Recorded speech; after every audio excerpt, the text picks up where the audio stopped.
Today, I'm going to show you how to brew my 12-degree pale lager at home. Check it out. So, I did a video months ago about the 10-degree pale lager recipe that I scaled down to a 5-gallon homebrew batch. Well, I've done the same for the 12-degree pale lager right here. Now, I'm not going to go through the whole process like I did on the 10-degree pale lager because, frankly, it's very much the same. I don't think that it will provide any more value than the other video did, but I'd like to give you this recipe, and if you want to brew it at home, feel free to do that. I will load the PDF of this recipe on the website, so feel free to jump over there and download it for reference for a 5-gallon homebrew batch of 12-degree pale lager.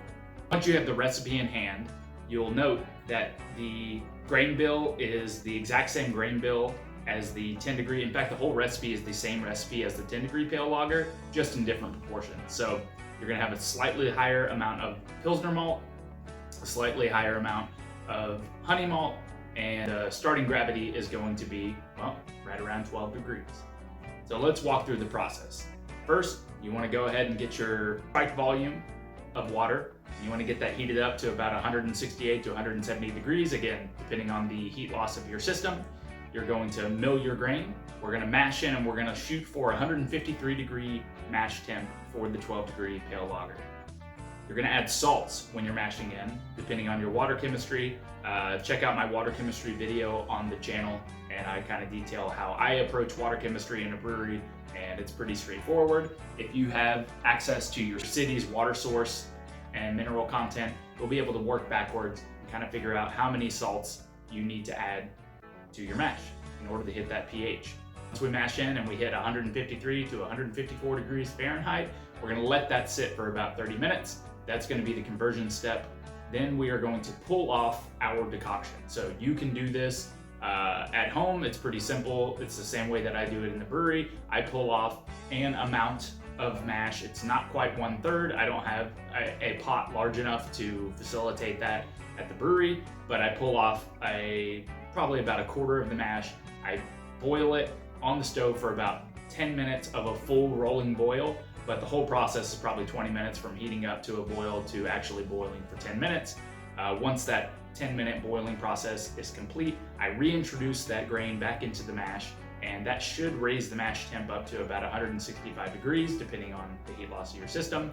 And we're going to begin our Vorlauf, or the recirculation of the wort, from the bottom of the mash tun back onto the top of the mash bed so that we can clarify that wort. And let that happen for about 20 minutes. Then we're going to run off into the brew kettle, just like we did with the 10-degree pale lager, sparging along the way.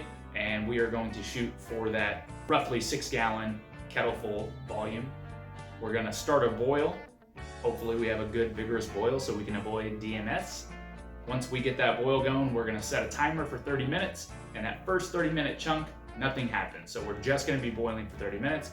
Once we hit that 30-minute mark, we are going to add our first edition of Czech Saaz hops. This recipe focuses more on the Saaz hops. It's gonna have a higher amount of IBUs, which ultimately get balanced out by the higher finishing gravity of the beer, but we also have a big emphasis on the flavor and aromatics of the Saaz hops. So the first edition is 1.5 ounces of Czech Saaz hops at 5% alpha acid. That's gonna go in at the 60-minute mark. Let that boil for another 45 minutes. At the 15-minute mark, we're gonna add our Whirlfloc and yeast nutrient if it's appropriate. And then we are going to add our final Czech Saaz hop addition of 2 ounces at 8 minutes. That's gonna give us a total of 40 IBUs, right around 38 to 40 IBUs. And that second charge of Czech Saaz hops is really what makes this beer special, in my opinion. Once the boil is complete, we're going to whirlpool it with a fancy stick, or if you have a whirlpool outlet, you can go ahead and recirculate that wort for about 5 minutes, and then we're gonna let that settle for 15 minutes until all of that coagulated protein falls down to the bottom of the boil kettle. Once we've allowed all that protein and true to settle out, we're going to knock out the beer at 50 degrees Fahrenheit, oxygenating the whole way into the fermentation vessel, or shaking it up after you've completed knockout.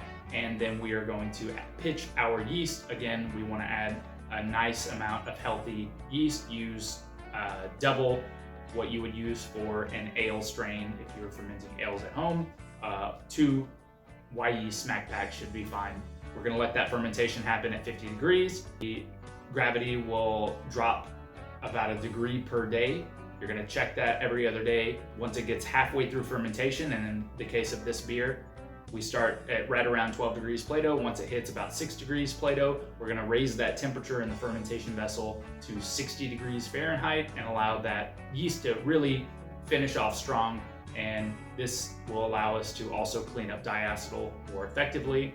Once fermentation is complete, and by complete, I mean you've taken a sample of that beer 2 days in a row and it's at the exact same finishing gravity, you can then perform a diacetyl test. I also detail a diacetyl test on the channel, so go check that out if you've never performed one. Super important to do with these lagers. Once you perform the diacetyl test and it passes sensory, you can then crash that beer to 50 degrees.